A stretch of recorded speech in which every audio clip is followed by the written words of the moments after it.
my fellow cicadas, how are you doing? Thank you so much for watching. I really appreciate you taking the time. First, I want to start off by saying I'm sorry for all the late reviews. With the holiday season, it actually delayed me a little bit to set time aside and record some of these videos, so I really apologize for that. But let's get into episode 7 of Treadstone. Before we get started, just want to make sure that you watch that episode. If you haven't watched the episode yet, please stop this video for the moment, watch the episode, and come back and see us again. This is going to be one of our most exciting ones. It's coming down to the wire. It's 3 more after this one, so we're really getting too close to the end, and I'm really excited. So they talked about 5 different characters. We're going to talk about briefly about 2 of them, just because there wasn't too much storyline with that, and I felt like I didn't want to drag it out for that reason. Alright, so we're going to start off the episode with Doug going back home, finding a strange car in front of his house.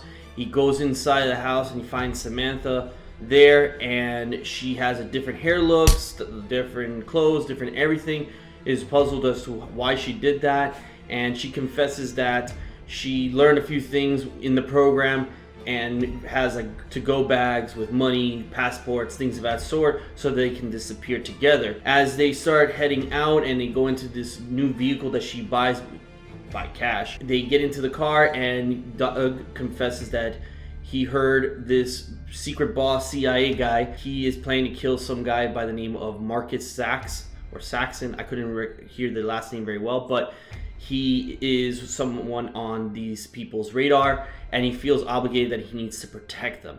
And Doug convinces Sam to go and see this man. They get to the house. Doug is about to go inside. He knocks on the door. Next thing you know, boom! The house explodes, and that's where the episode ended. So I'm getting a little ahead just because it wasn't a lot of detail to explain his storyline in this episode, so there was not much to talk about. But that ending part leaves me wondering what's going to happen in the next episode, if he died or if there's some other people inside the room when he gets inside. I'm sure they're going to show that scene of when he gets into the house a little bit more. So, alright, so we're going to move on to the next character, our Korean assassin. Basically where we left off in the last episode, that she sneaks into the Colonel's SUV and follows where he's going to be at. She finds out, listening to the bodyguards, that they're going to meet in some type of club where he's going to meet up with some Russians, and she's trying to figure out what she can do about this. So she sneaks out of the car. She finds that the Colonel's having lunch with a group of people. She doesn't know who they are. She then checks herself in the bathroom and sees how she's feeling, but is obviously bloodied up and not looking the attire. So she gets out of the restaurant, and she then knows where they're gonna go. So she's basically getting supplies, so to speak. So she steals some money from some guy, a purse from some woman, goes to like a hardware store and gets supplies to make her own makeshift one-way radio.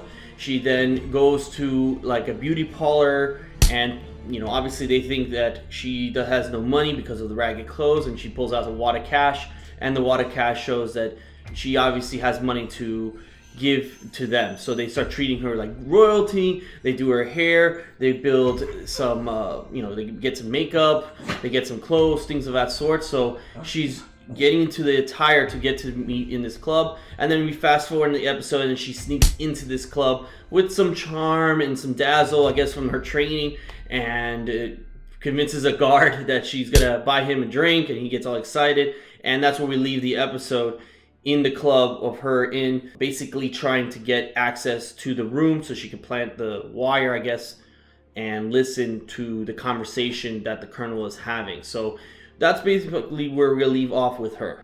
Alright, we're gonna go into our next character, which is Tara. She is in Germany with her friends, Sebastian and the young lady, I didn't catch her name, or I don't remember it. And they are basically hanging out in this hotel room. She finds that she's having a romantic attachment again with Sebastian, and she wakes up to basically remembering these type of fears that she had with her family and things of that sort. So Sebastian is becoming that character where he's trying to console her and try to be there for her, that he couldn't do before, that he now realizes that he needed to be then, that he can do now. So we fast forward a little bit, and she and her friends get abducted from their cars were locked up, and the people who abducted her basically come in, and the first thing he asks is where the money, and she's trying to play dumb, like, what are you talking about? And boom, kills her friend. And obviously that was a scene that impacted her greatly because she didn't know what to do with herself, and they threatened to kill Sebastian. Obviously he built a relationship, and she didn't want to lose him too, so she gives in and gives these people, I want to say terrorists, the money that she collected from the ambassador.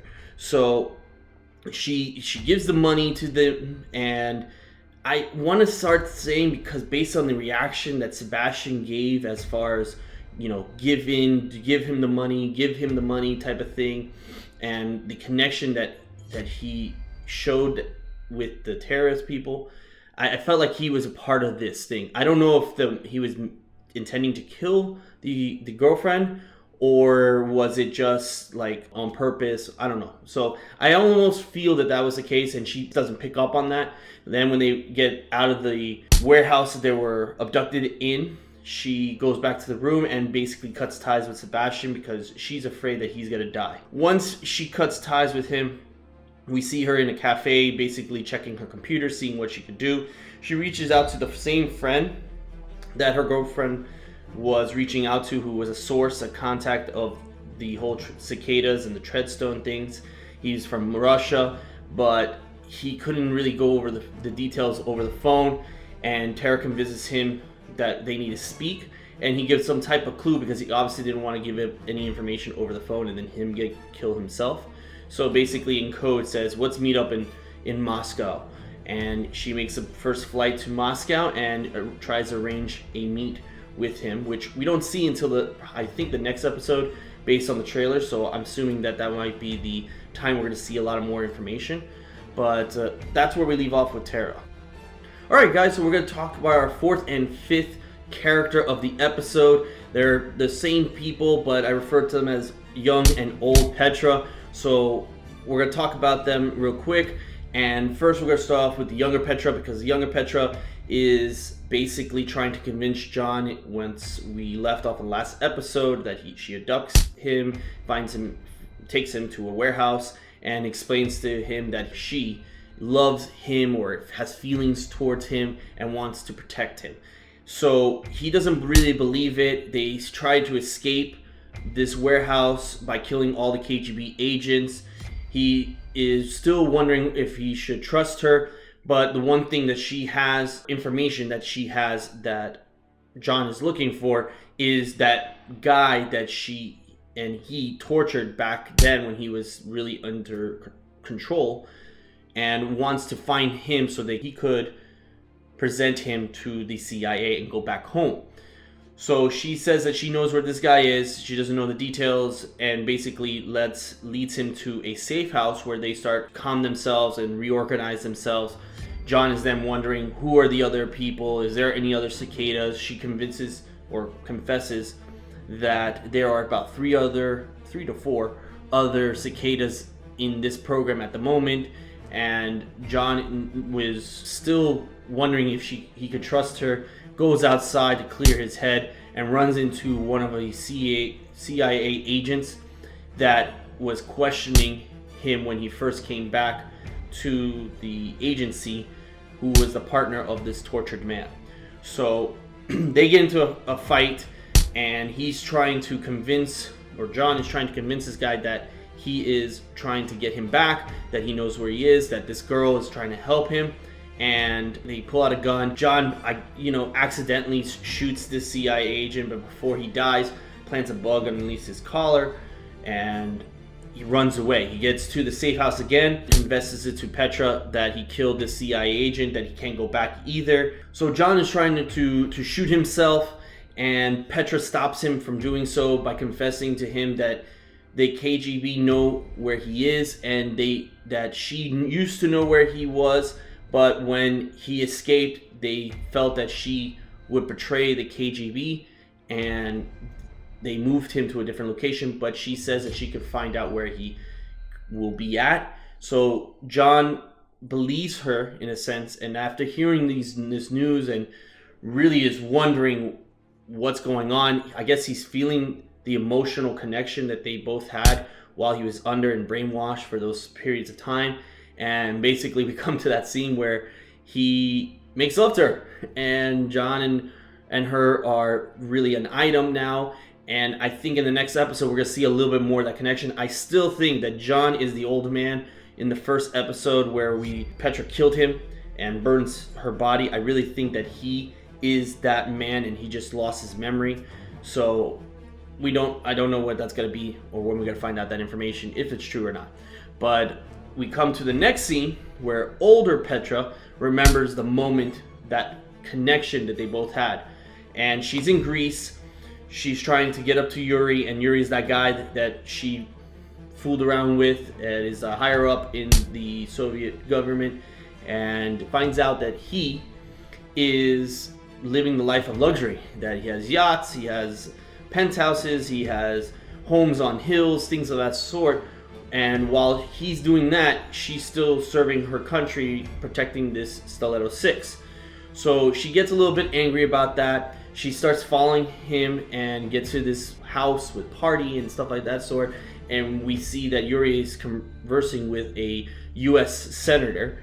And I don't know the name of that person, and I don't know what significance it's going to play in the storyline, but it's really interesting that they're bringing these two worlds, these countries together. We have Russia, we have Korea, we have US, all blending in together into one. So it's really interesting how they're bringing these all together. Older Petra meets up with Yuri. Think that he's gonna die right there because she has a knife and she's gonna kill him. But it turns out that Yuri always knew that she was in Greece with pictures and things of that sort, and was expecting her to meet up with him, and confesses to her that she was just a means to an end type of thing, that she always believed her portrayal could be redeemed by sacrificing her own personal needs by protecting the mission, which is the Stiletto 6 missile, and she gives up 25 years of her life in that service. And she feels that Yuri portrayed the country that she served to protect. He doesn't really give a shit. Yuri confesses that he is selling the Stiletto 6 to the Koreans and they're gonna meet up, which then ties in with our Korean assassin that's pretty soon, in the next couple of episodes. Yuri, it looks like he's gonna kill her, but feels that would be too easy of a thing and would rather her live her life in that idea that she spent so much time for nothing. So we don't know what else is going to happen, and we don't know what's going to be like for older Petra and Yuri, but I do know in the next episode Yuri is going to be meeting up with that Korean colonel. So I'm really excited for the next episode. Can't wait. Alright guys, that's all the time I have for today. Thank you so much for watching. Really appreciate you taking the time to watch me. And if you haven't subscribed yet, please hit that like and subscribe button below. Check it out for any new content that I'm going to be putting out in the next coming days. Thanks so much guys. Have a wonderful day. See ya.